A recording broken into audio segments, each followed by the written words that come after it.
Welcome to the Let My People Go webinar. As you have probably joined us before, our goal is to see how we can fight human trafficking by loving those most vulnerable.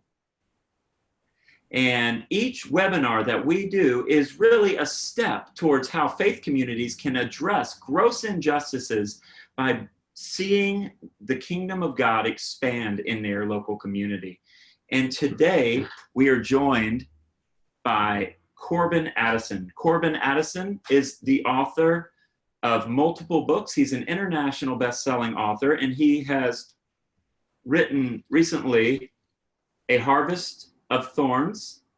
And this book, I was talking with him earlier, this book is changing the way many people see their daily choices and how our consumption patterns can actually create exploitative environments. And so with that said, Corbin, I am so excited that you were able to join us today. Thanks for having me, Relly. Absolutely, absolutely. So Corbin, could you tell us, as we begin, tell us a little bit about how you got here, how you became passionate about writing the types of books that you write? Yeah, that is sort of a multifaceted answer, and we could talk for an hour about that.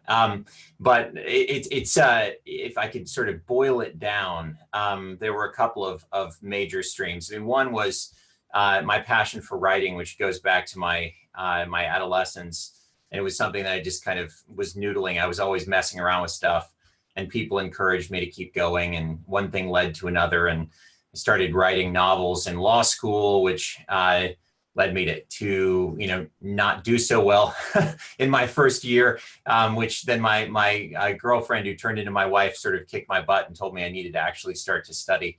And so my grades turned up. But it was something that led me, to keep going with writing. But I mentioned law school. I mean, I have a passion for justice, and this is something that I wanted to do, to pursue as a career. And I honestly never considered that writing and justice would intersect in my life. I never really thought those two strands would be woven together. But I was fortunate that both. I married the right woman, and I believe the Spirit of God was at work in my life in dramatic ways and sometimes very subtle ways that encouraged me to start thinking about how I could do justice through storytelling. That's a phrase that I've come to use to describe what I do, though that was not what I would have described it at the very beginning. When I first had the idea to write a story called A Walk Across the Sun about modern slavery, my thought was, okay, we had seen a movie that had really impacted us, and my wife and I got to talking about it and thought, what could we do? And she had this idea, what if you were to write a novel, kind of like a modern Uncle Tom's Cabin, that could potentially impact people, readers of fiction, in the way that this film impacted us. And my thought was, okay, well, story encourages people, including me, to care about stuff that we wouldn't otherwise care about, and in ways, after we're educated, that we wouldn't otherwise have expected to think or to care. And so I thought that was a great idea. I also thought it was an overwhelming idea. I didn't know exactly how to do that, to write a story about human trafficking. And one thing led to another, and a lot of doors opened, and I got connected with a lot of amazing folks, experts here and abroad, and traveled and went to India and came back and wrote this story. And that book really changed everything for me, because I had written novels before that nobody wanted to publish. And then all of a sudden, everybody gets excited about this one. And they start telling me, not only, are you a good writer, but this is a story that could actually have a real impact in the world. I mean, I got that from so many different people, including my own publisher, who was a publisher of fiction and did not expect to be publishing a novel that he would say that about. So that's kind of how I got my start. And then I've been fortunate to be able to keep publishing books, keep writing, and A Harvest of Thorns brought me back to this topic. I've written about other topics and human rights and international justice around the world.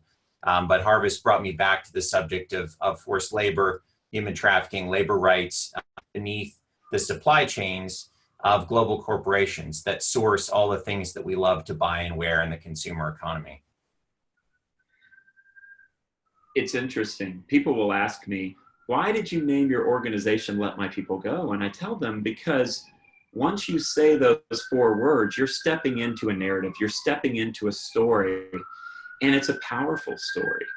And I look at that story as an incredible example of how God works through his people to address injustices like human trafficking. And as I think about it, I'm reminded that story is such a major part of fighting human trafficking. And so with that, my first question for you would be, why is it important for us to use story and not just statistics to impact our communities about this issue? Yeah, I mean, story is the universal language. It crosses every divide that separates us as human beings. I mean, if we were trying to convince a computer of something, you could use pure logic, right?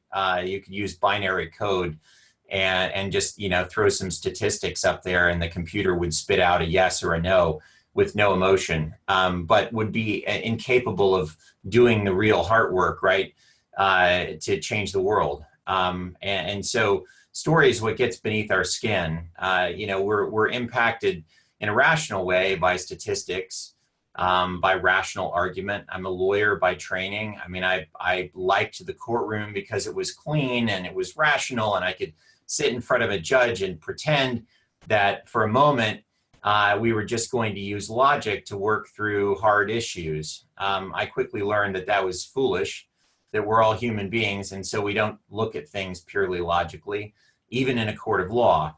But when we're living in the world, we don't look at things purely logically ever. I mean, think of the things that matter most in life: your relationships, your loved ones, your kids, your family, issues of justice, your politics. I mean, these are all things that we think about, through the lens of largely through the lens of emotion that's influenced by reason and history and education and other things. Story gets at all of that. I mean, it gets beneath the surface of our kind of, there's a Harvard philosopher called John Rawls. He's gone now, but he wrote a lot about political philosophy, and he, talked about what he called the burdens of judgment, which are basically the kind of the if you will, the intellectual thicket that's in our minds that, is the immediate filter that we use to apply, to everything that comes at us, whether it's, truth statements, whether it's a story, a political scenario, a theological situation. I mean, we have these burdens of judgment that influence the way we see, depending on our background and our education and whatnot. The beauty of story, because it's so fundamentally human, is that it really does a kind of end run around, this sort of intellectual thicket that keeps us from being able to address each other honestly, that keeps us, we sort of very often, when we're confronted with logic or argument, we often step back and we kind of either retreat or attack it. Whereas when we're confronted with story, we're confronted with what effectively becomes a mirror. I mean, we see ourselves in the story of another. We're given the opportunity to walk a mile or 10 or 100 in someone else's shoes. And in so doing, we're actually compelled, without even knowing it, to empathize. And that's the power, because empathy is the seedbed of all action, of all meaningful action in the world. I mean, if you're going to not act on your own behalf, right? I mean, if you're acting out of self-interest, that's a compelling motivator. But if you're going to act for any kind of altruistic purpose toward another person, you're going to do it out of empathy. And story, in my mind, is the most effective creator of empathy in the world. And I think by nature, we are all storytellers, whether we know it or not. We like to communicate facts in a way where there is a plot, there's a subplot, there's protagonists, there's antagonists. We love to do this naturally. But what I've found in my own experience, but also working with other churches, is sometimes we can tell stories that are even meaningful stories, but we can tell them in a way that can be hurtful. We can tell stories in a way that can actually wound or re-traumatize people. Corbin, how can we approach storytelling through an ethical lens? How can we be ethical storytellers?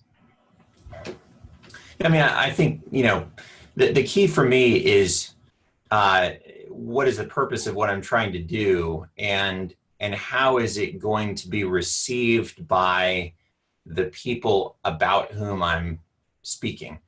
So as a novelist, I write about other people. I don't write about myself. And I take a kind of journalistic approach to my stories. So I do a lot of research, and I try to base my characters upon the people that I've met without creating legal problems for myself. So my hope is to make my characters as authentic as possible. But my ultimate test, and this has been the case from the beginning, is how are the people who are from the group, if you will, or the kind of person or the kind of experience, people who've experienced the things that I'm writing about, how are they going to see this? Whether it's a person from an ethnic background that is not my own, am I being faithful to them? Am I being faithful to their worldview? Am I telling their story in a way that they will see as honest and fair-minded? Am I using story in a way that people might feel could be exploitative? That it goes too far in the detail of, for instance, sexual violence is a subject I've taken on in every one of my books, and I'm always concerned as a man, who's deeply concerned about the plight of women in a patriarchal, male-dominated world that has exploited them for a long time. I'm always concerned about, will I write about sexual violence in a way that victims of sexual violence would see as exploitative? And so honestly, for me, it's a constant sort of reflective relationship with my own stories. Like, I know what my purpose is, but a lot of bad things, can come from good intentions, right? So my purpose isn't enough. It's got to be, deployed in an honorable way that is deeply humble about the subject matter and the people, and that is willing to subject my writing and my stories to those people for feedback, and then willing to say, okay, I've gone too far. So I learn from people who help me to see how do I stay within the guardrails? How do I not go too far, on either side? And in that, it almost becomes co-creation, because you're saying, I want to share this story, but can you help me share it in a way that doesn't add insult to injury, that doesn't hurt vulnerable people? I tell people, like, and this is something I'm learning when I'm speaking or preaching at a church, I've learned that there's this principle. A lot of us can talk about vulnerable populations and different vulnerabilities and different exploitations happening. But oftentimes we talk about it as if those people who are experiencing those things aren't in the pews. Right. And so what would it look like if we could talk about these things, believing that those people are there, and speak with them in mind? It will change the way we share things. It will change the word usage that we use. It will drive up our empathy, and it will remind us that these stories are representing human beings. Exactly. I think sometimes when we rattle off dry statistics, or we just read a story and we just say it, we can hear it kind of through the wrong filter. And my goal is to always think, how would I tell this story to the person who was impacted by it? And how can I use their voice? And how can I speak kind of for and with them, rather than, I have it all together, let me talk about these people who have issues. How can I speak as someone who's broken myself about other brokenness that other people are experiencing? How can I do that? And so really, with what we've been doing recently through this webinar, is we've been talking about how can people share stories, how can people preach, how can people communicate about human trafficking in a way that is ultimately helpful. And so with that said, in your opinion, what are the most important stories for us to share when we are talking about issues of vulnerability and human trafficking as well? Honestly, I would say, I mean, it's hard to say for me that there are any stories that are more important than any others. I mean, I think, I mean, the essential dignity of every human being is tied up in the simple fact that we're all living a story, and there's a beginning, middle, and end of all of our lives, and our story is woven into a greater story, however you conceive of that. But as a Christian, obviously, I believe in His story, and that, that God is weaving us into a broader plot. And so, I want to say that every story is of equal value. I would say also that every story can be told from 1,000 different perspectives. And so maybe the better way of putting it is, what perspectives are maybe the most effective in conveying, and helping people to see the truth about slavery. And what I've often said is that if we, and I say this, I've got friends all across the spectrum who work on this subject, as you do. I mean, just people in law enforcement, people in the international community, people in NGOs, here and abroad. And, a lot of them, the lawyers, for instance, the lawyers, the police officers, the federal agents, I mean, they're constantly focused on, how do we get cases, break cases, put bad guys in jail?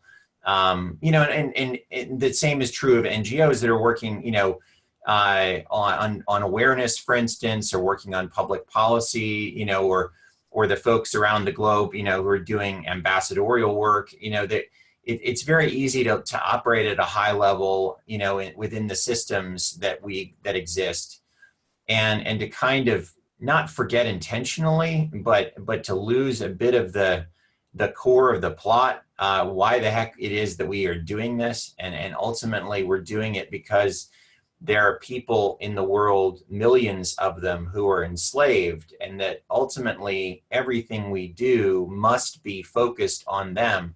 And if we lose connection to their story in our own story, then we've ultimately lost our own plot.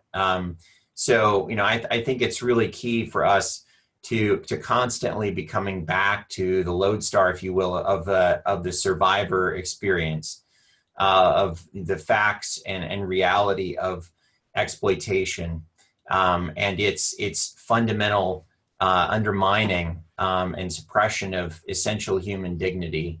And, however you want to define slavery, I mean, the exploitation of vulnerability for profit, or, for some sort of end that is profitable, whether for money or other reasons. Absolutely. Yeah, I mean, I think we have to just continuously come back to the core, which is, who are we doing this for? What is this work about? It's not about exalting ourselves. It's not about, if you're law enforcement, breaking cases. It's not, if you're in the international community, about, putting the feet to the fire, or negotiating deals with, ambassadors or diplomats. If you're working in the NGO space, it's not about raising money, even though that's always, an issue. It's not about even social services. It's not about those particular aspects of our work. It's ultimately about dignifying the human beings whose stories really inspired us, I think, virtually everyone to get involved. I mean, that's what we all got involved for, right? It's their stories that moved us in the beginning. And as we are wrestling with telling these stories and telling the stories of real people and sharing them in a way that makes this issue more than an issue, makes it reality, and also gives hope so that people can say, hey, we can do something. One thing I love to think about is this idea of sometimes in our storytelling, I know when I first started, as I would talk about human trafficking, I would sometimes talk about the practitioners as the heroes. Look at what we did to help this person. And I started realizing I may be wrong here. I don't think I am the hero, and I don't think we are necessarily the heroes. The hero of this story is that survivor who has hoped against hope and done all the work, and really got the care that they needed on their healing journey to be able to share their story in the first place, to share this moment of exploitation and trauma, which is more than a moment. It's something that's happened throughout their life, and they're able to share that. That's heroic to me. And I think for many of us,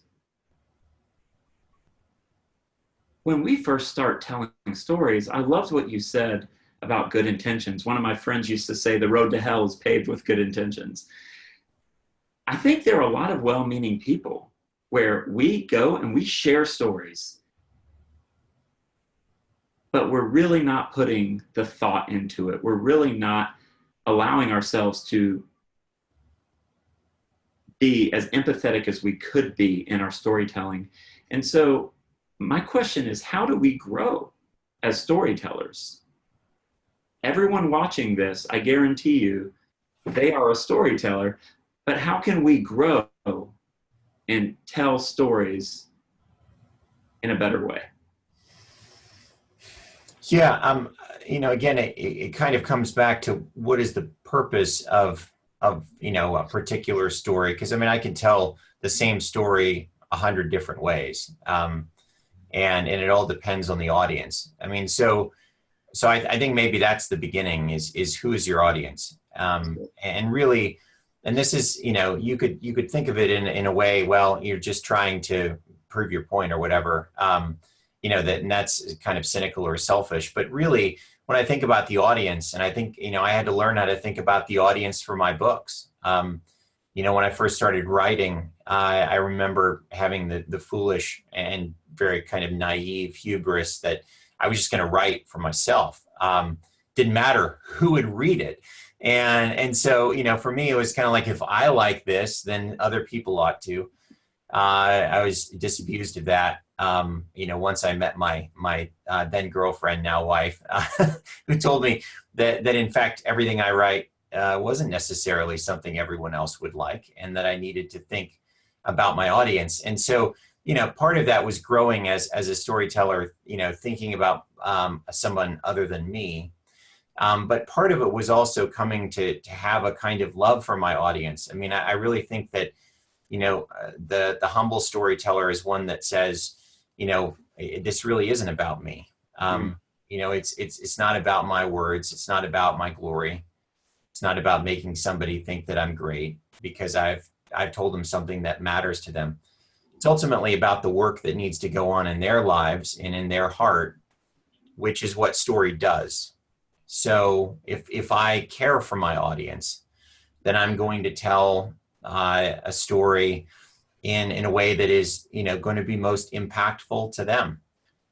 So, I'm very careful about, how I write things. I mentioned, depictions of sexual violence. That's something that has come up in every single story I've written. I've written, 5 justice novels, and others as well. And I'm always concerned to see, what will Marcy, my wife, say about this particular scene?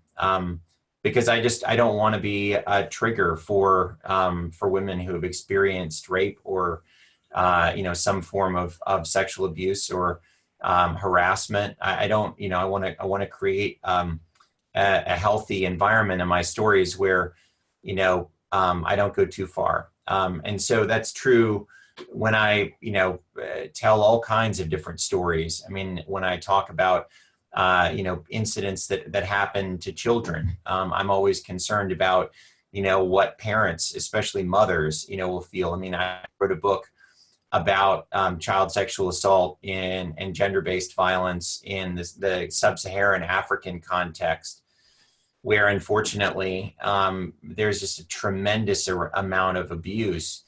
And I was, I was like, this is a tough subject. Who's going to want to read this? Well, I'm going to have to be really careful about how I depict this and the kinds of descriptions I use and the way I can use metaphor and description to separate in some ways to protect the reader from having to experience those gut level, visceral, awful reactions to things.